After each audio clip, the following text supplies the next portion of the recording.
Okay, so you want to buy an ATM business, and why not? It is a little metal box that works all day, never sleeps, never asks for a paycheck. Someone walks up, presses a few buttons, and it charges them almost $5 just to hand them their own money. You sell nothing. You ship nothing. You just own the box and collect the toll. And here is the number that makes people fall in love with it. Americans now pay close to $5 in fees to touch their own cash at the wrong machine. A record high 3 years running. One box in a good spot does 2, sometimes 300 withdrawals a month. That is $600 to $900 from a single corner from a machine that can cost as little as $2,000 and pay for itself in under a year. So you buy a second, a fifth, a tenth. An invisible little empire of money machines. So what is the trap? This. Every dollar inside that box is yours. Before you earn a single cent, you have to stuff thousands of your own dollars into a metal box in a stranger's shop and just walk away, praying it trickles back a few dollars at a time. You are not selling a product. You are lending out your own cash and charging a fee to get it back. And you are betting the whole thing on cash in a world that swears cash is dying. So no, this is not a money printer. It is a tiny one-man bank.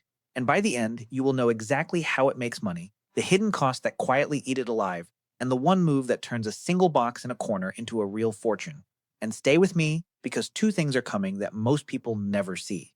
There is one type of location that quietly beats even the busy bar, and almost nobody thinks of it. And there is a final move where the smartest operators stop touching the cash entirely and still get paid on every withdrawal. That is where the real money is hiding, because the real business here was never the machine. So what is an ATM business? Most people think you are buying a machine. You are not. The machine is the cheapest, dumbest part of the whole thing. What you are actually buying is a spot, a tiny piece of ground where cash meets a crowd, because an ATM in a packed bar is a gold mine and the exact same ATM in an empty office lobby is a dead metal box. Same machine, same fee, completely different business. You are not in the machine business, you are in the location business, and once you own that spot, the box makes money two ways. And most people only know about one of them. The first is the surcharge. That is the $3 or $4 fee flashing on the screen, the one the customer agrees to pay to get their cash. You set that number yourself, and you keep almost all of it. That is your bread and butter. But there is a second, quieter stream called interchange. Every time someone uses your machine, the customer's own bank pays you a small fee too, usually somewhere between 10 and 50 cents, just for the convenience of letting their customer pull cash from your box. It is small, but across thousands of withdrawals, it stacks up in the background on top of everything else. Now, the question that confuses everybody. If you loaded the box with your own money, how do you ever get it back? Simple. When a customer takes $200, the machine quietly pulls that same $200 out of their bank account, and your processor drops it right back into yours, usually the very next day, plus your surcharge. So the cash you loaded keeps flowing back to you, and every single withdrawal leaves a little fee behind. You are the middleman on other people's money, taking a small toll each time it passes through your box. That is the dream on paper. A spot, a box, and a toll that never sleeps, but nobody tells you about the bill. Because behind that simple little fee sits a stack of hidden costs, and one of them can wipe out months of profit in a single night. So let us start with a cost nobody wants to imagine, because it is the one that actually keeps owners awake. Picture this. It is 3 in the morning. Your phone buzzes. The alert says your machine just went offline. You drive over, and there is a hole in the wall where your box used to. Someone backed a truck up to the shop, wrapped a chain around your ATM, and tore the entire thing out of the building, cash and all. This is not a rare horror story. In Britain, gangs got so good at this that they turned it into a routine, ripping cash machines straight out of walls with stolen trucks. Hundreds of these ram raids in a single year. In America, thieves hit them with crowbars, hooks, even explosives. Your box is a metal container sitting in public, stuffed with cash, sometimes overnight, sometimes unwatched. And every criminal in the neighborhood knows exactly what is inside. One bad night can erase half a year of profit. That is the dramatic cost. Now here are the quiet ones that bleed you slowly. Start with the biggest, and it is invisible, the cash itself. To keep a busy machine running, you might have to leave $5, $10, even $20,000 of your own money sitting frozen inside a box in someone else's shop. That money earns you nothing while it waits. It is just parked there, locked away, hoping to get used. The busier the machine, the more of your cash you have to bury inside it. Then the landlord. Your box sits in someone else's store, and they know their floor space is valuable, so they want a cut. Many location owners take a slice of every surcharge, sometimes 50 cents, sometimes $1 or more per withdrawal. Hand $1 of a $3 fee to the shop, and you just gave away a third of your income before paying for anything else.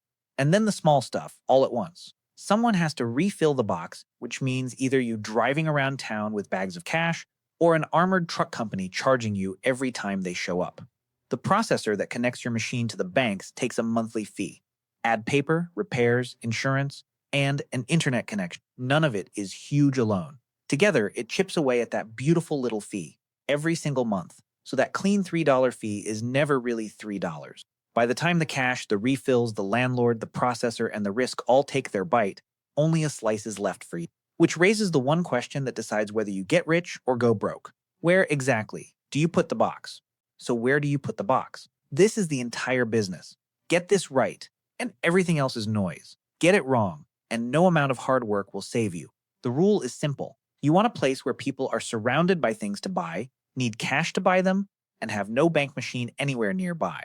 When those three line up, your box prints money, and the king of all locations is the bar.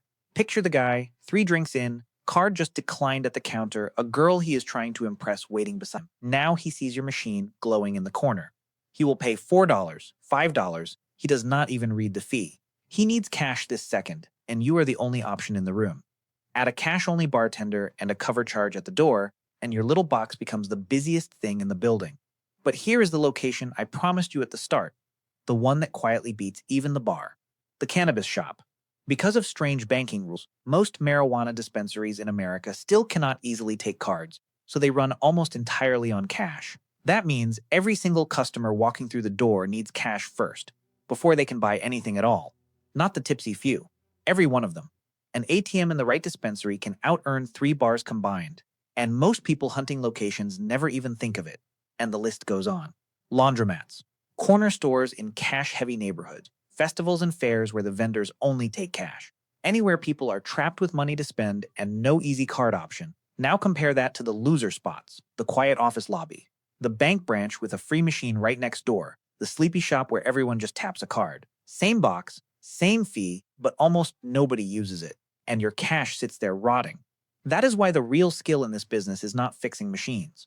It is hunting, finding the perfect spot, then convincing that store owner to let your box in, and only your box. Lock down a great location with a solid handshake, and you own a tiny monopoly on cash in that building.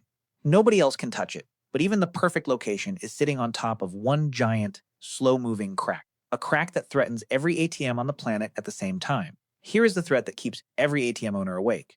Cash is dying. Think about your own life. When did you last pull out a bill to pay for something?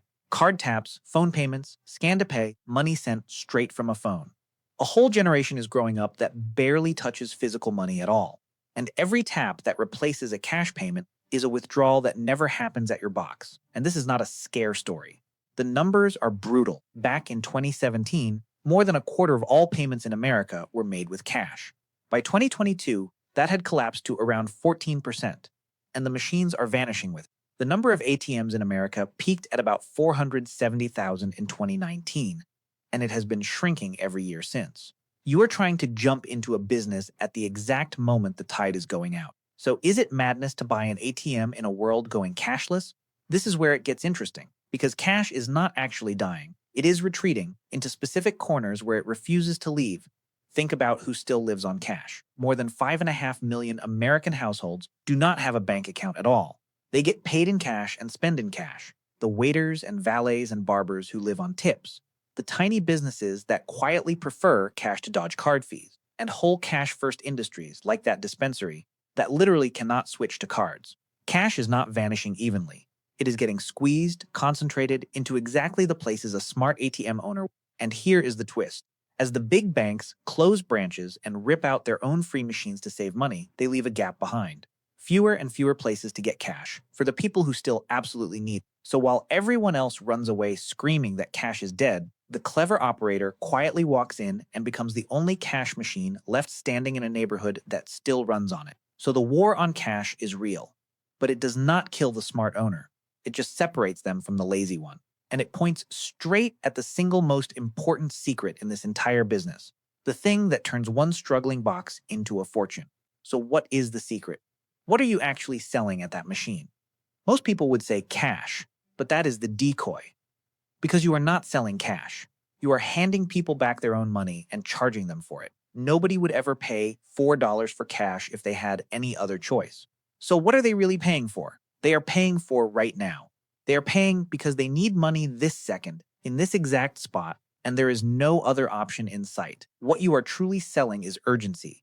You are selling that tiny moment of panic when someone needs cash and cannot get it anywhere else. And in that moment, a $4 fee feels like nothing. That is the whole game. And it is the same trick every business hides. A shopping mall pretends to sell stores, but really sells the crowd. A ranch pretends to sell cattle, but really owns the land. Your ATM pretends to sell cash. What it actually sells is being the only door to that cash at the exact moment someone is desperate to walk through it. You are not in the money business. You are in the no other choice business. And here is the part that makes it beautiful. You have a second, secret customer who is thrilled you exist. The store owner. Because when your box hands someone $200, where does it go? Right there into that store, that same minute. Your machine quietly pumps fresh cash straight into the shop's register. That is why owners fight to have an ATM inside. You are not just renting their floor space. You are handing them extra sales, so you sell urgency to the customer, and you sell extra revenue to the shop, and you take a small toll from both sides of the same moment. Once you see that, you stop thinking like someone who owns a machine. You start thinking like someone who owns a toll booth on a road people are forced to walk down. And that shift is exactly what separates the person stuck with one box from the person who quietly builds real wealth. So let us be honest about the money. One machine in a decent spot might clear a few $100s a month after all the costs. That is a nice little extra. But it is not a fortune. It is a part-time job that happens to involve a metal box. So how do the people who get genuinely rich do it? They stop thinking about one machine. They think about the fleet. Here is the magic. Once you have cracked the system for one box, the second is almost no extra brain power. Same processor, same routine, same skills. So the smart owner reinvests. The profit from box 1 buys box 2. Boxes 1 and 2 buy box 3. Now watch what happens. One box at $300 a month is pocket money, but 10 boxes is $3,000 a month. 100 boxes is a serious company throwing off $30,000, $40,000 every single month, mostly while you sleep. The wealth was never in one perfect machine. It is in the quiet, boring, relentless stacking of many. And now the final move, the one I promised you at the very start, because the true pros eventually stop touching the machines and the cash at all. Here is how. Once you understand the system, you stop buying boxes and start helping other people set up theirs, and you take a small cut of every transaction those machines make, forever. You are not driving around with bags of cash anymore. You are earning a slice off a whole network of machines you never have to touch. You have gone from working the box to owning the road that all the boxes drive on. And if you think that sounds small, let me show you where this road leads. There was a company called Cardtronics. Most people have never heard the name. They did not make anything. They just quietly operated other people's ATMs, tens of thousands of them, tucked into shops and gas stations and bars all over the world, taking a small toll off each one. In 2021, that boring little toll-collecting business was bought for about $2.5 billion. $2.5 billion for being the middleman on other people's spare change. That is the ceiling of this game. It started with one box in one corner, so that is the ladder. You start owning one machine and doing everything yourself. Then you own many. Then, eventually, you own a piece of everyone else's machines too. And at every step, you touch the cash less and you collect more. So can an ATM business make you rich? Yes, but almost never with one box, and almost never passively at the start. The fortune goes to the person who treats a single humble machine not as the finish line, but as the very first toll booth in a network they spend years quietly building. Which leaves just one question. Knowing all of it now, should you actually buy one? And what would it